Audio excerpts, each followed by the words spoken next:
Hey everybody, it's Jang here from Jang Bricks with a LEGO Legends of Chima Speedorz set review. Set number 70114 here is called Sky Joust. And it's a starter set, so they give you actually two different Speedorz in it, two different minifigures in it, and one single obstacle with multiple ways of playing it. So, time to build it using the magic finger of building.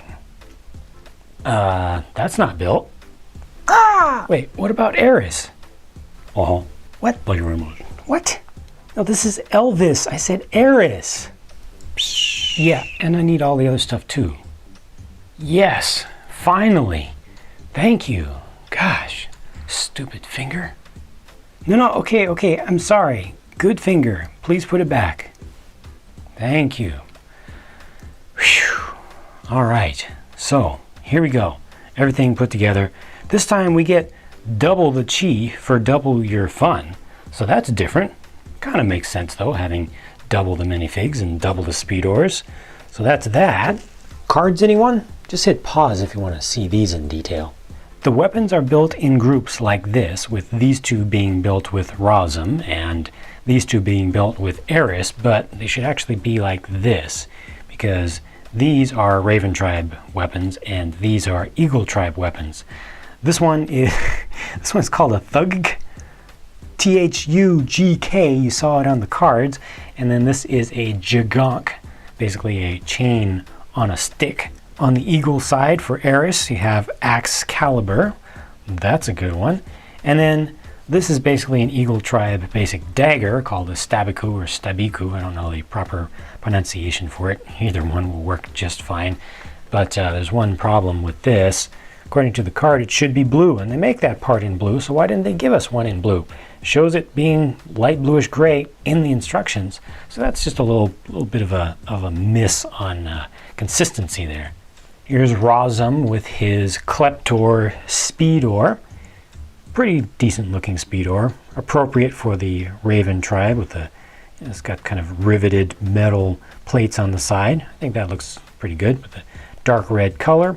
And for a power-up, he has what's called a Blazoom. It's basically a little rocket boost on the back. And this is not very useful for stability at all. It kind of doesn't do anything. This can just fall over, and there's really not much. Maybe if you turn it a little bit, it can help just a little bit. Kind of stand up, but it's still kind of rough. If you want it to run on the nice smooth little skid plate here, then you need to have it kind of in the air. You can kind of push it down just to get a little bit of a pose out of it, but it's still not going to balance all that well. Razum himself definitely looks really good, especially the head gear piece with that nice gold inscription, or kind of gold plating, I guess, and then a little bit of the metallic dark red color used for the feathers that kind of come off of that. So that's it for him. And then Eris gets her Shrikor 375 Speedor. Really nice print on the side of this. Kind of looks elven in its design. Very pretty, and a proper eagle kind of style to it. Not too much print from the front and from the top, but as soon as you see it from the side a little bit, that looks pretty good.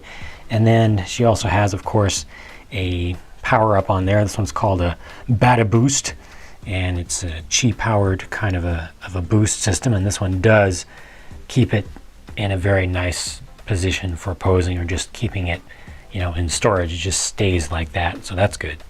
The obstacle looks pretty nice. I like that they again use some leaf pieces in there and kind of have vines holding the whole thing up on the top. A chi crystal with a little bit of a shield around it. I don't know exactly what that's supposed to represent, if it's actually chi water that's kind of spilling off of it or something, but it fits on there very nicely. And they have these little pylons around the edge that just add some color. And basically the idea here is if you have two players, then you can do both at the same time. You've got one ramp specifically for the Eagle Tribe and one ramp specifically for the Raven Tribe, but you can switch those around if you want and use them for any tribe's Speedorz. But the idea is you time it and you get both of these to go at the same time, and they both go up, and they're just going to hit the thing, and it's going to fall off. There's no real stability to this. All you have to do is just hit this anywhere, the chi crystal will fall off. But this is one where you need to use a little bit of actual manual dexterity yourself as a player.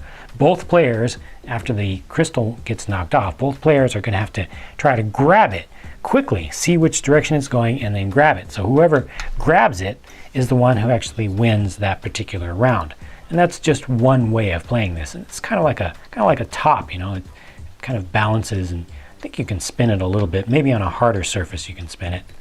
It's kind of tough right here. Might want to put another piece of something on the top that's round and make it actually work like a real top. Another way to play this is to take these pylons off. You can see they're each attached by just one single stud. Take all those off, take this part right here and just use it as decoration for the tournament or something off on the side, and use these to go bowling with, basically. And the idea here, you know, you want to set them up evenly every time in the same place so that it's a fair game for everybody. And here you're just trying to knock over the largest number of those. So I'm going to just go through this quickly just to show you. So that one, Razum hit 2 of the pylons, and then in the same round you run again, try to put them back in the same spot if you can, you know, just to make it fair. And then in that same round, so now Eris goes and she hits 3, so Eris wins that round. That's a different way of playing this, and this makes it also much easier to play single player with just a single person with multiple Speedorz, just battling them out. You can have however many Speedorz you want, you know, kind of going together, and the more obstacles you set up, the easier it is to get away from having any possible ties. Because if you have 3 of them and then all 3 of them hit 2 pylons, then you start to have tiebreakers and stuff, but it works really well for just 2 characters. And then there's one other thing that you can do, which also works for multiple players or a single player, is you just set these up in a line, try to jump them, and try to hit the one that's farthest away. So set them in the line, choose whichever ramp you want, and then set it up where you're trying to jump and hit one that's the farthest away. So it doesn't matter how many you hit in this case. If you over jump, you get none. If you come down short and you hit all of them, well, you count the lowest numbered one. It starts from here, 1, 2, 3, 4. Whoever hits the highest one gets the highest score and wins that round. And you can take turns going back and forth there. This one's kind of tough because the ramps don't really hold themselves down very well. So on some surfaces they will work well, on some surfaces they won't. You can see I actually wasn't able to get a good shot on this surface here with kind of a hard cloth surface underneath here. Kept hitting the ramp, and then if it got over, you know, either it would knock over the ramp, or if it got over, it would just kind of go off to the side. So that's a little bit more of a difficult one, but it just gives you more ideas for different things that you can do to play with this single set. Okay, is this a good set for your... Get out of there, Elvis. Is this a good set for your money? Yes, it absolutely is. And I'll tell you why, and it's very simple and it's very objective. Normally, the single Speedorz sets retail for $15 for 1 minifigure, 1 Speedorz, 1 obstacle, you know, cards, chi, ripcord, and weapons.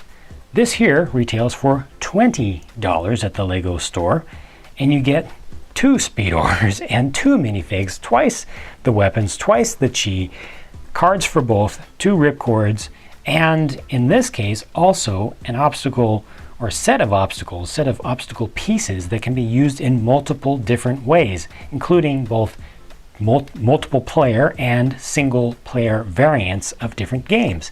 $5 more than a single Speedorz. Why aren't they all like this? Anybody who's looking to get into Legends of Chima Speedorz tournament play who doesn't have any Speedorz yet, get this set or get some starter set that has 2, because there's absolutely no reason to get just a single one unless you really want one particular character.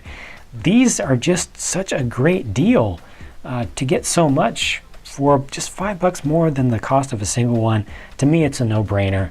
I think this is a great deal, one of the best deals of any Speedorz sets. Anytime you get the two for $5 more, that beats getting just one. So I like it. I think it's pretty well thought out, and I definitely encourage folks to use imagination to come up with different ways to play the game, different ways to use the obstacles, and do long jump competition, all sorts of things. Stack up the pylons in different ways. Use your imagination and you'll get even more mileage out of this already pretty good set. So that does it for this video, this review. Thanks so much for watching. Stay tuned for more. I also have other Legends of Chima reviews already done on my channel, so go back and check other ones if you haven't seen them before. And I've got more to come, so I'll talk to you again soon.